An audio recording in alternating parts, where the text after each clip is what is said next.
আমাদের কোনো ইবাদত নাই। ওরে যাদেরকে আমার আল্লাহ জান্নাতের সুসংবাদ দিয়েছেন, আবু বকর, হযরতে ওমর, হযরতে উসমান, হযরতে আলী, এদেরকে জান্নাতের সুসংবাদ দিয়েছেন। এরপরে ওরা শুধু কান্না কান্না কান্না আর কান্না, একটা রাতের জন্য ঘুমায় নাই, শুধু কান্না কান্না আর কান্না, কান্না করে করে করে করে করে আল্লাহর বান্দারা তাদের রাতটা পার করো তোরে বাবা। আমাদের তো জাহান্নামের কোনো পারমিশন নাই, আমাদের কোনো জাহান্নামের আগাম সুসংবাদ নাই রে বাবা। এরপরও আমাদের কান্না নাই, আমাদের দিল নরম নাই রে বাবা। নামাজে কান্না নাই, তাহাজ্জুদের আমল নাই। এরে আল্লাহর বান্দা বল বল, কি আমল নিয়ে তুই কবরে যাবি রে বাবা? মনে করতেছো গুনার খবর কেউ জানে না রে যুবক। ও আল্লাহর বান্দারা, মনে করতেছো গুনার অবস্থা কেউ জানে না। দুনিয়াতে তুমি মিথ্যা বলে বলে তুমি পার পেয়ে গেছো। মনে হয় তুমি আখিরাত হাসরের ময়দানে মিথ্যা বলে বলে তুমি পার পেয়ে যাবা। না রে যুবক, না, হাসরের ময়দানে মিথ্যা চলবে না। ওইখানে আমার আল্লাহ বলবেন, ও বান্দা তুই তো গুনাহ করছো। বান্দা বলবে, আল্লাহ আমি যে গুনাহ করছি, গুনার প্রমাণ কি? আল্লাহর কাছে প্রমাণ আছে না নাই? যেরকম আছে না নাই? আমার আল্লাহ সবচাইতে বড় শাহেদ, আমার আল্লাহ সবচাইতে বড় সাক্ষী। ও বানিয়া সঙ্গের মুসলমান, কথাগুলো দিল থেকে নিবেন রে বাবা। বান্দা যখন বলবেন, আয় আল্লাহ আমি যে গুনাহ করছি, আমার গুনার সাক্ষী কি বলেন বলেন। আল্লাহ বলবে, সাক্ষী ছাড়া আমি আল্লাহ তোরে বিচার করব না। আমার আল্লাহ এক নম্বর সাক্ষী হাজির করবেন। আমার আল্লাহ কোরআনুল কারীমের ভিতরে সুন্দর করে বয়ান করেছেন, ইয়াউমা ইদিন তুহাদ্দিসু আখবারাহা বিআন্না রাব্বাকা আওহালাহা।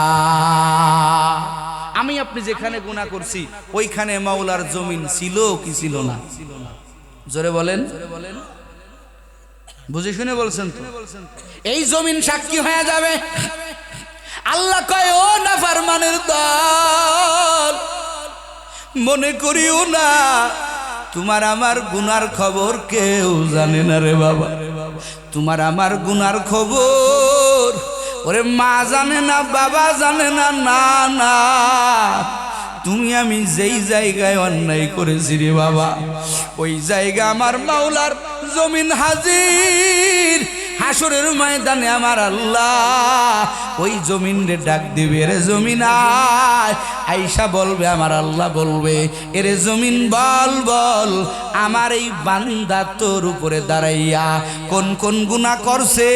ও নবীর উম্মতের দল, আমার আল্লাহ কোরআনে বয়ান করে বলে দিয়েছেন, ওই দিন আমি আল্লাহ প্রশ্ন করতে দেরি করব, জমিন জবান খুলতে দেরি করবে না। জমিন বলবে, আল্লাহ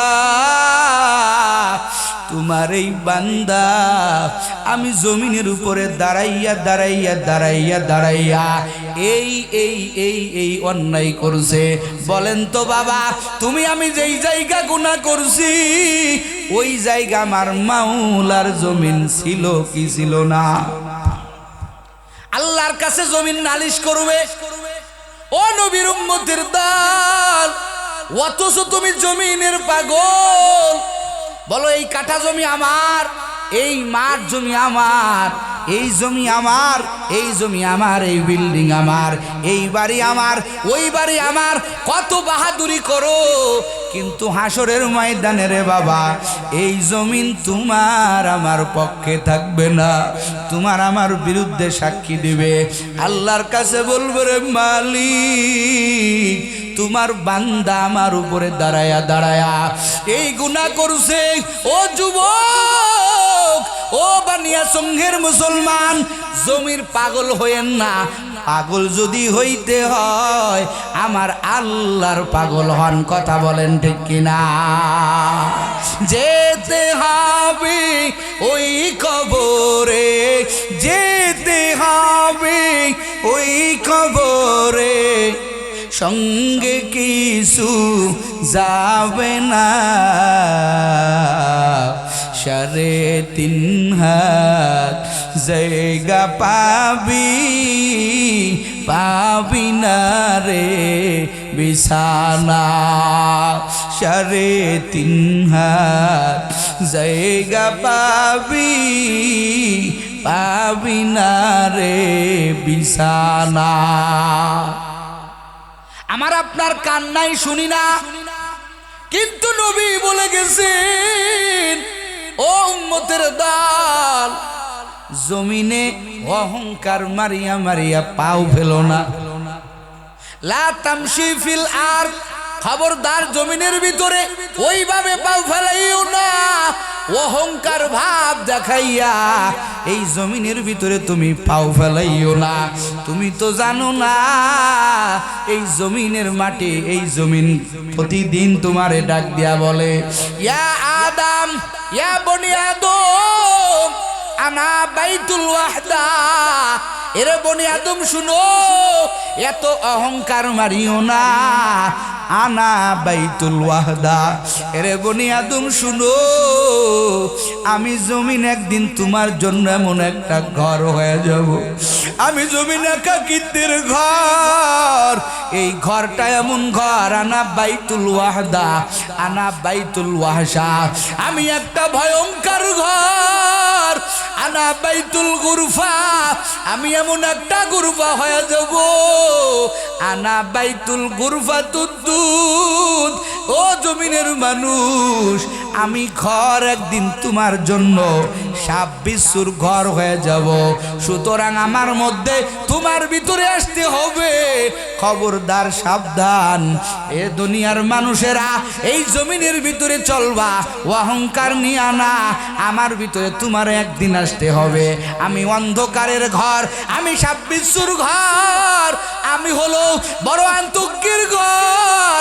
আমার মধ্যে যখন আসবা, তখন তুমি আমার ভিতরে নেক আমল ছাড়া তোমার কোনো বিষয় হবে না। কথা কন ঠিক কিনা? কবরে যাইতে হবে না একদিন, কথা কন হবে না? কামাই কি, পুঁজিটা কি? চিন্তাই তো নাই। ওই ব্যক্তি তো চিন্তা মুক্ত, যার কবরে চিন্তা নাই, যার হাসরে চিন্তা নাই, যার পুলসিরাতে চিন্তা নাই। এই ব্যক্তিটা খুশি থাকলে মানায়, কিন্তু তোমার আমার তো মানায় না। তোমার আমার অল টাইম শুধু গুনাহ, গুনার গুনাহ। এরে বানিয়া চঙ্গের মুসলমান, তোমার কবরের চিন্তা নাই, অথচ নবীর কলিজার টুকরা মেয়ে ফাতেমা রাদিয়াল্লাহু তাআলা আনহা, যাকে বলা হয় জান্নাতের সমস্ত রমণীদের সর্দারিনী, সমস্ত মহিলাদের সর্দারিনী, যাকে আমার নবী এতটা মহব্বত করেছেন রে বাবা। হাদিস ঘাটলে পাওয়া যায়, নবী আমার মৃত্যু বেলায় যখন ফাতেমা কান্নার আওয়াজ দিতেছিলেন, আমার নবী ফাতেমার কানে মুখ লাগাইয়া কি যেন একটা সংবাদ শোনায় দিলেন। ওই সংবাদটা ফাতেমার কানে দিতে দেরি হলো, ফাতেমার কান্না মুহূর্তের মধ্যে বন্ধ হতে দেরি হলো না। জোরে কন্যা সুবহানাল্লাহ। আয়েশা রাদিয়াল্লাহু তাআলা আনহা পরবর্তীতে জিজ্ঞাসা করে বলে, ও ফাতেমা, নবী আমার কি কানে তোমারে শুনাইলো? ফাতেমা ডাক দিয়া কয়, ও আম্মা জান, আমি আমার বাবার ব্যথায়, বিয়োগ ব্যথায় যখন কাঁদতেছিলাম, আমার বাবা জমিন ছাড়িয়ে দিবে, ওরে আমি আর কাকে আব্বু বলে ডাকবো? ওই সময় আমার বাবা আমার কানে মুখ লাগাইয়া যেই সুসংবাদটা দিল, আমার বাবা আমাকে বলছিল, আমার কলিজার টুকরা মেয়ে, তুই কান্না করতেছো কেন? আমি নবীর সংবাদ শুনো, আমি নবীর ইন্তেকালের পরে আমার বংশের ভিতরে যার আমার পরে মৃত্যু হবে, এই লোকটা আর কেউ না। আমার মৃত্যুর পরে আমার বংশের ভিতরে যার মৃত্যু হবে, সেই লোকটা তুই ফাতেমা। তোর সাথে আমার মৃত্যুর সাথে সাথে মোলাকাত হয়ে যাবে। এমন দামি মহিলারে যুবক, এই ফাতেমার ইন্তেকাল হয়ে গেল। হযরতে আবু যর গেফারি রাদিয়াল্লাহু তাআলা আনহু ফাতেমাকে নিয়ে কবরের মধ্যে নামলেন। কবরের মধ্যে নামিয়া কবরে ডাক দিয়া কয়, এরে কবর, জানো তোর মধ্যে আজ কাকে রাখতেছি? এরে কবর সাবধান, তোর মধ্যে যাকে রাখতেছি একে কি চেনো? ইনি হলো রাহমাতুল লিল আলামিনের একমাত্র কলিজার মেয়ে, যাকে আমার নবী খুব মোহাব্বত করতেন, খুব ভালোবাসতেন। এরে কবর রে, খবরদার খবরদার ফাতেমার সাথে খারাপ ব্যবহার করবি না। আবার আবু যর গিফারি ডাক দেয়া কয়, রে কবর, তোর মধ্যে কারে রাখতেছি জানো? আমার নবীর কলিজার টুকরা হাসান হুসাইনের আম্মা।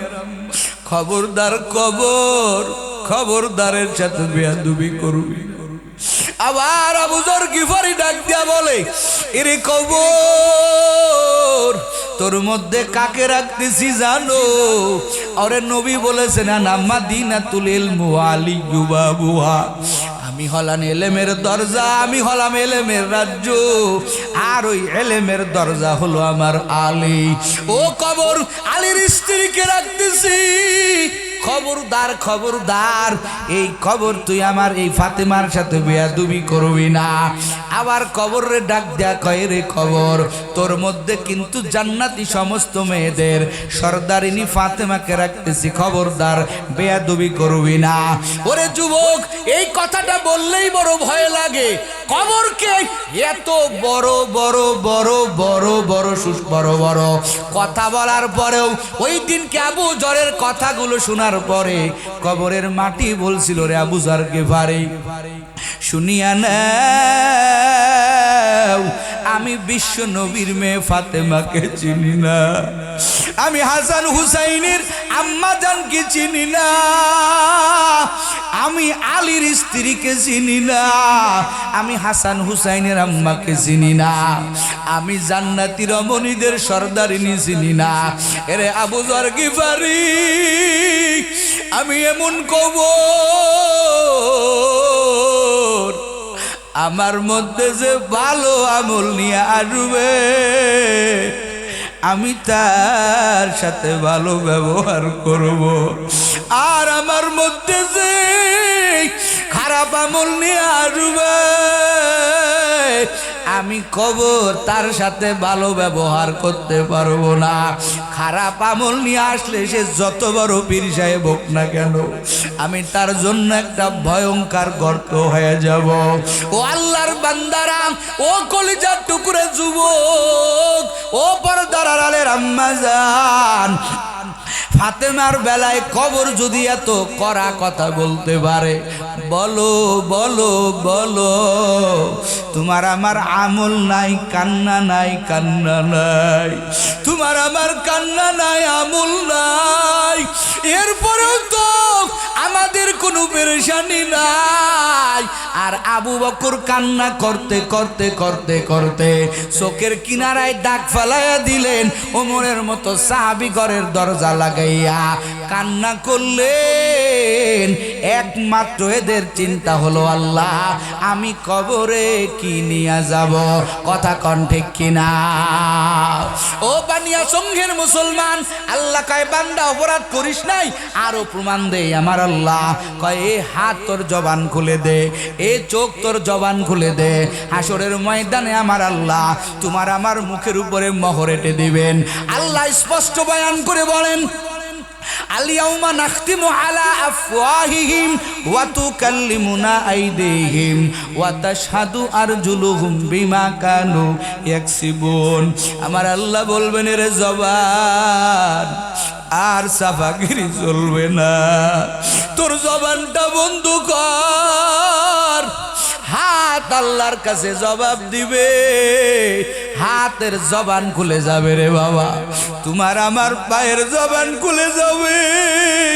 ওরে যুবক, তুই চোখ দিয়া কত নাফরমানি করছো, এই চোখ দিয়া কত অশ্লীল দেখছো, এই হাত দিয়া কত অন্যায় কাজ করছো, এই পা দিয়া কত গানের প্যান্ডেলে দৌড়াইছো। হাসরের ময়দানে রে বাবা তোমার আমার হাত আল্লাহর কাছে বলবে, ও দয়ার মালিক তোমার বান্দা এই এই এই এই অন্যায় করেছে। বলেন তো বাবা, নিজের হাত যদি আল্লাহর কাছে বলে, আল্লাহ তোমার এই বান্দা বড় নাফরমান, তোমার বান্দা তো বড় মিথ্যুক, তোমার বান্দা আমি হাতের দ্বারা অন্যায় করাইছে, বলেন তো বাবা ওই সময় কি আমার আপনার কোনো রক্ষা হবে? জোরে কোন হবে? তোমার আমার পা যদি বলে আল্লাহ তোমার বান্দার স্বাধীনতা ছিল এই মাহফিলের ময়দানে আসা, কিন্তু আসে নাই, বাড়িতে নাক রেখে ঘুমাইছে। ও বান্দারা গোটা অঙ্গ প্রত্যঙ্গ আল্লাহর কাছে বলবেন, ও আল্লাহ আপনার বান্দা এই এই এই এই এই এই অন্যায় করেছে। আল্লাহ পাক বলবে, বান্দারে শুধু তাই না, তোর জন্য আমি আল্লাহ আরো সাক্ষী রাখছি। আল্লাহ বলেন কোরআনে, কিরামান কাতিবিনা ইয়ালামুন ইয়ালামুনা মা তাফআলুন। আল্লাহ বলবেন, হে কিরামান কাতিবিন বল এই বান্দার কি আমল বলো। দুনো ফেরেশতাই বলবে, আল্লাহ বলবে এখানেই শেষ না, ও সাক্ষী আসো। আল্লাহ বলবেন, ও ফেরেশতার দল এই বান্দার আমল নামা এর সামনে খুলে দাও। আল্লাহ বলেন, ওয়া ইযা সহুফু নুশিরাত, ওই হাসরের ময়দানে আমার আল্লাহ পাক বলবেন, এ ফেরেশতার দল আমার এই বান্দা বলে ও বলে গুনাহ করে নাই। ওয়া ইযা সহুফু নুশিরাত, এই বান্দার আমল নামা খুলো, আমল নামা খুলে দেওয়া হবে।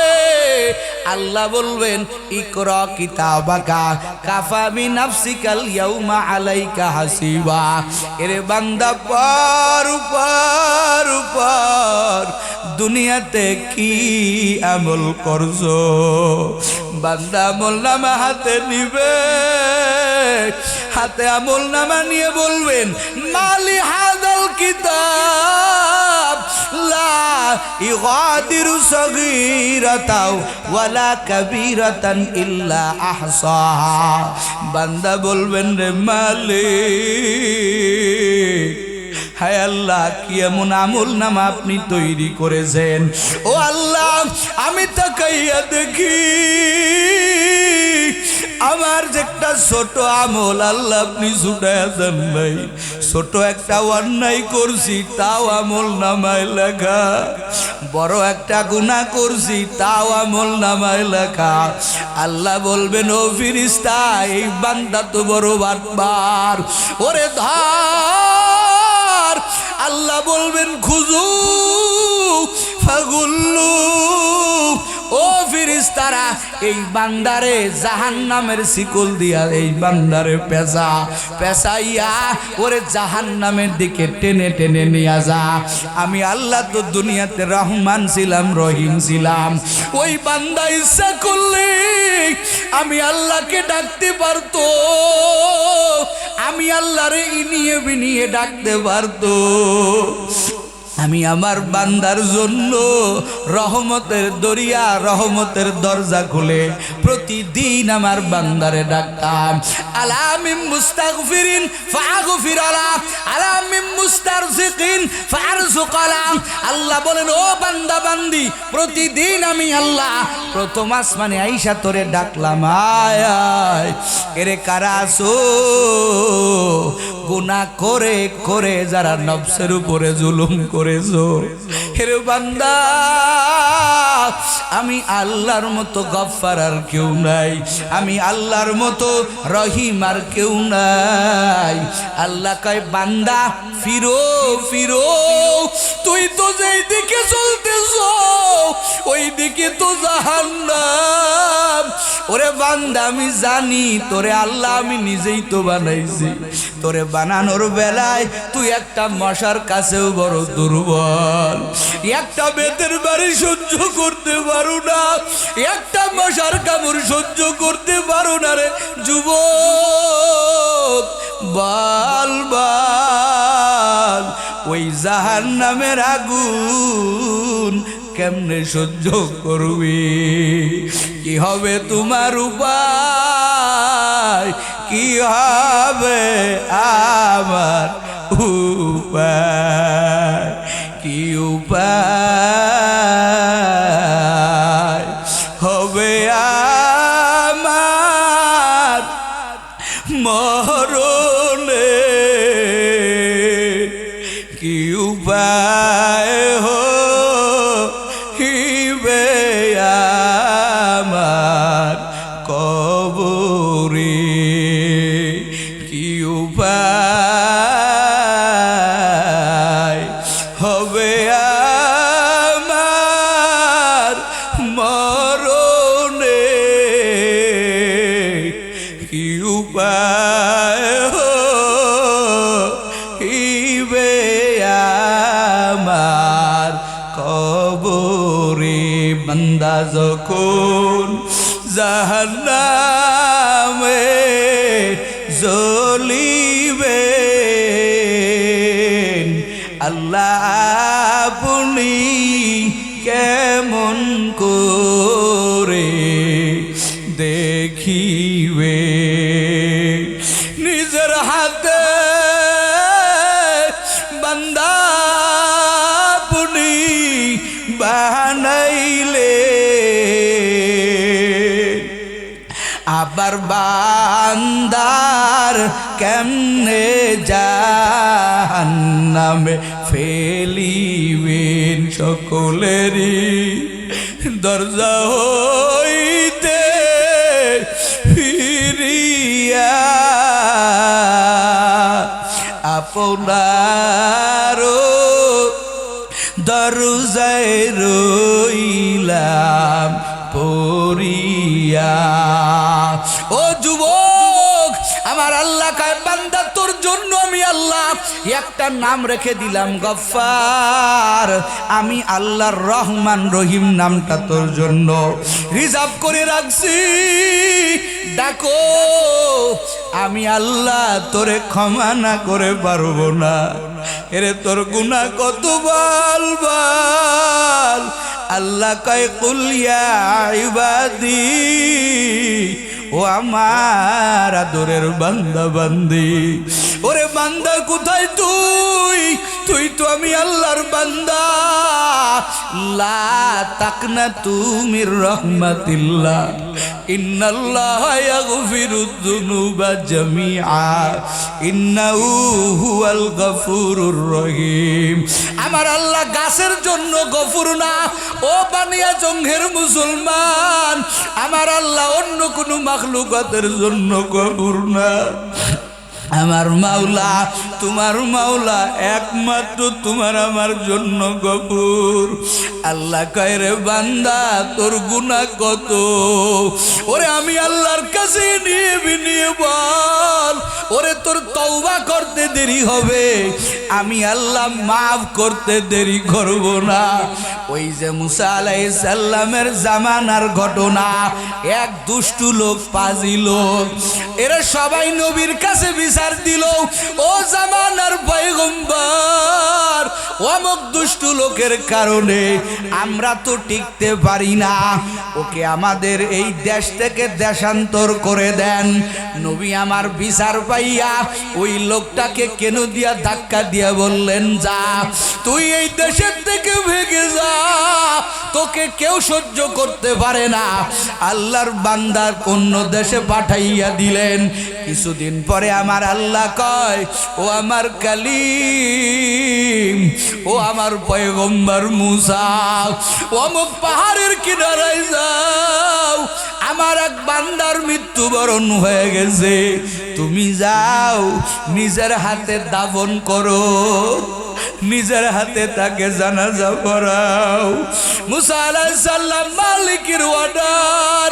ও যুবক, ও পর্দার আড়ালের আম্মা জান, নবী আমার চলে গেলেন। যাওয়ার পরে যাইয়া দেখে পাহাড়ের পদদেশে একটা ব্যক্তির লাশ।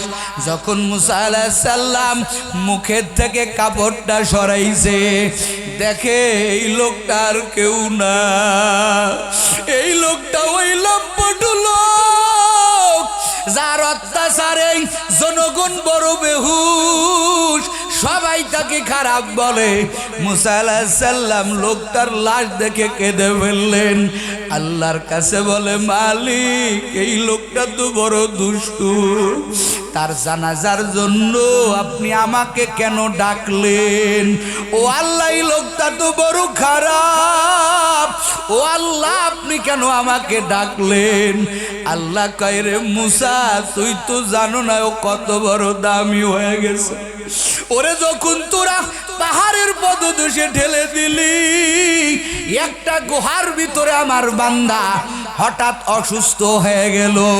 আমার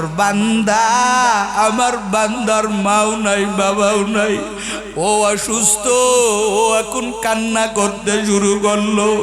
ও ডানে তাকাইয়া দেখে ডানে ওর কেউ নাই, ওরে বামে তাকাইয়া দেখে বামে ওর কেউ নাই, পিছনে তাকাইয়া দেখেন পিছনে কেউ নাই।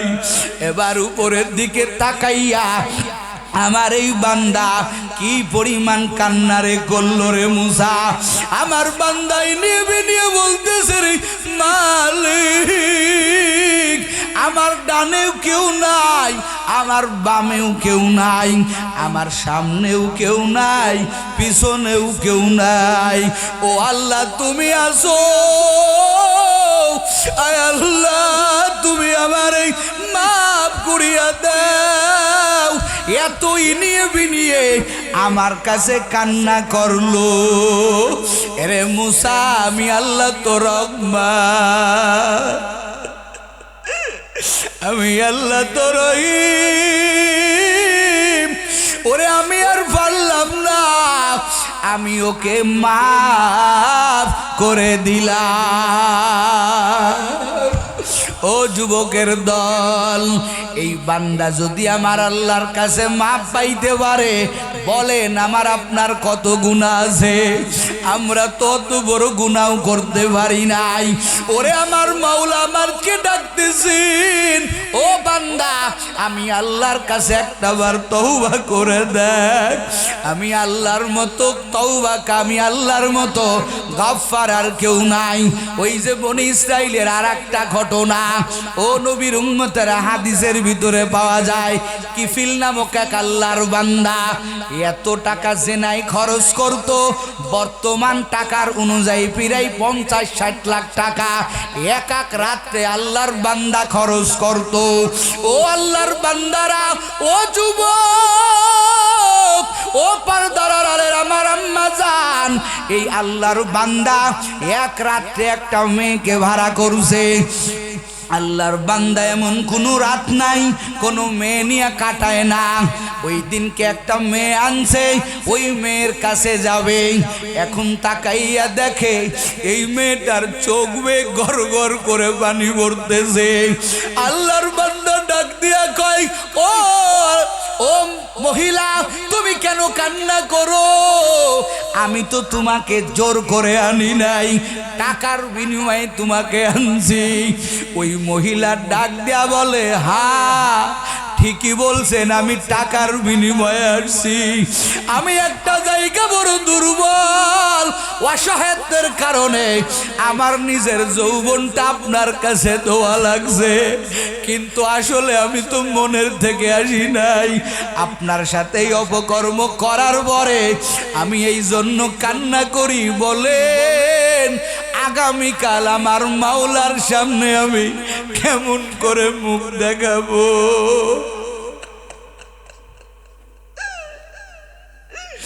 তিফিলের এই কথাটারে যুবক, ওরে একটা তীর মারলে আর কত জোরে যায়। তিফিলের কথাটা, ওই মহিলার কথাটা তিফিলের কলিজায় গিয়ে আঘাত করলো। তিফি ঠাস করে জমিনে পড়ে গেল, জমিনে পড়ে কান্নাকাটি শুরু করলো। তিফিল ডাক দিয়া কয়, কিফিল ডাক দিয়া কয়, রে মহিলা, এখনো তুমি গুনাহ করো নাই, আজকেই তোমার প্রথম রাত, অথচ আমি এমন কোন রাত গুনাহ ছাড়া কাটাই নাই।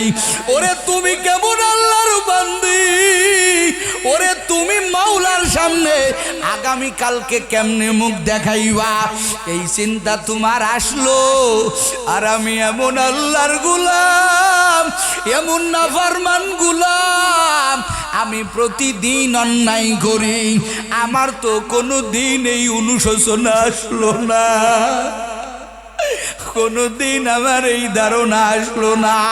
তিফিলের কান্না বেড়ে গেল। তিফিল বলে, রে মহিলা, যেই টাকা তোমাকে দিয়েছি ওই টাকা আমাকে দেওয়া লাগবে না, যাও তুমি চলিয়া যাও। যাওয়ার আগে তোমার কাছে আমার একটা অনুরোধ, তুমি আল্লাহর কাছে একটু আমার জন্য দোয়া করিও, আল্লাহ যাতে আমার মাফ করে দেয়।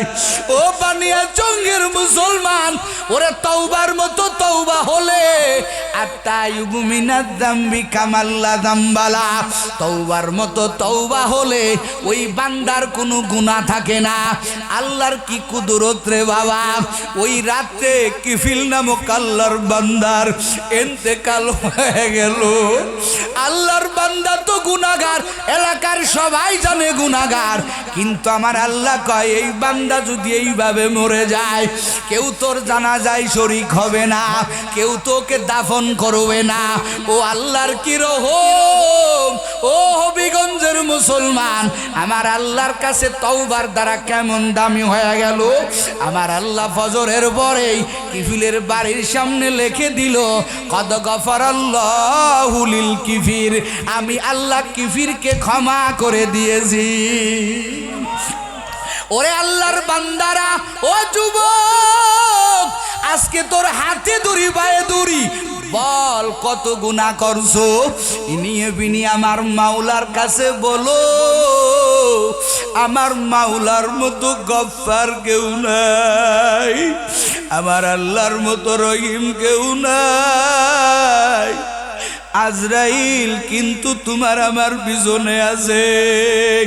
ওরে যুবক, আর কয়দিন বাহাদুরি করবি, আর কয়দিন নাফরমানি করবি, আর কয়দিন গুনাহ করে করে কাটাইবি। তোর মতো এমন কোন যুবক নাই যে প্রতিদিন লাশ হচ্ছে না। ও আল্লাহর বান্দিরা, ও পর্দার আড়ালে আমার আম্মা জানেরা, আর কয়দিন বেপরদাগিরি করবেন? ভয় কি নাই? জাহান্নামে কিন্তু আমার নবী আমার আল্লাহ মিরাজে নিয়া আমার আল্লাহর পয়গম্বরকে জাহান্নাম দেখাইছেন। সব নবীরা মুখস্থ বয়ান করেন, কিন্তু আমার নবী জাহান্নামের আযাব স্বচক্ষে দেখে জমিনে বয়ান করে বলেন, ও উম্মতের দল, ও নারীর দল, নবী আমার জাহান্নামে বেশিরভাগ নারীদেরকে দেখেছেন বিভিন্ন ভয়ঙ্কর ভয়ঙ্কর ভাবে নারীদেরকে আযাব দেওয়া দেখেছেন। ওরে আম্মা জান, কবরের কি ভয় নাই? কবে জানি 5টা কাফন আপনার রং বিরঙের পোশাকগুলো খুলিয়া, রে আম্মা জান, কবে জানি আপনাকে কবরে রওনা দিতে হয়। ওরে যুবক, কবে জানি আপনাকেও রওনা দিতে হয়। যারা এই মাহফিলে কষ্ট করেছো রে যুবক, আজকের থেকে ওয়াদাবদ্ধ হয়ে যাও। এরে যুবক, আর নামাজ কাজা দিবি না, আর বেপরদাগিরি করবি না, মোবাইলের গুনাহ করবি না, দাড়িটা লম্বা করবি। কারণ যদি দাড়িবিহীন হয়ে কবরে যাও, কত যুবক মরে যায়, লাশটা দেখলে জিহ্বায় কামড় দি, হায় রে এই যুবকের কত সুন্দর চেহারা, কিন্তু যুবক মুখে আমার নবীর সুন্নত নিয়ে যেতে পারলো না। ওরে ইমাম সাহেব যতই বলুক বিসমিল্লাহি ওয়া আলা মিল্লাতি রাসূলিল্লাহ, ওরে যুবক, সারা জীবন তুই মেসির ভক্ত হলি, সারা জীবন তুই নেইমারের ভক্ত হলি, সাকিব আল হাসানের ভক্ত হলি, আমার নবীর তরিকা মানলি না। দেখ, মরণের বেলায় বলে না এ কবরে সাকিব আল হাসানের নামে রাখলাম, অমকের নামে রাখলাম না রে যুবক, বলে না। তোর বেলাও বলবে বিসমিল্লাহ মিল্লাতি রাসূলিল্লাহ আমার বেলাও বলবে বিসমিল্লাহি ওয়া আলা মিল্লাতি রাসূলিল্লাহ। এ যুবক আজকে এত যৌবন আছে চেহারা আছে তারপরেও দাড়িতে খুর লাগাই না, ওরে মাথার টুপি ফেলাই না, ওরে গায়ের জুব্বা খুলি না রে যুবক, কারণ জানি দুনিয়া বেশি দিনের জন্য না। কবরে যখন আমারে নামাবে ঠিকই ওই সময় সাদা কাফনের প্যাকেটে জুব্বা ভরাইয়া নামাবে, জুব্বার মতো পাঞ্জাবি বানাইবে। ও যুবক তুই লম্বা জামা পরো না, তুমি সাদা জুব্বা পরো না। যুবক রে তোর মরণের বেলায় তাকাইয়া দেখ তোর গায়ের গেঞ্জিগুলো বেলেট দিয়ে কাটতেছে। কত লাশ দেখছো, মাজার একটা শুধু পর্যন্ত রাখে না, ওরে গেঞ্জিগুলো বেলেট দিয়ে কাটিয়া বলে বল বল এই তো দুনিয়ার বাহাদুরি।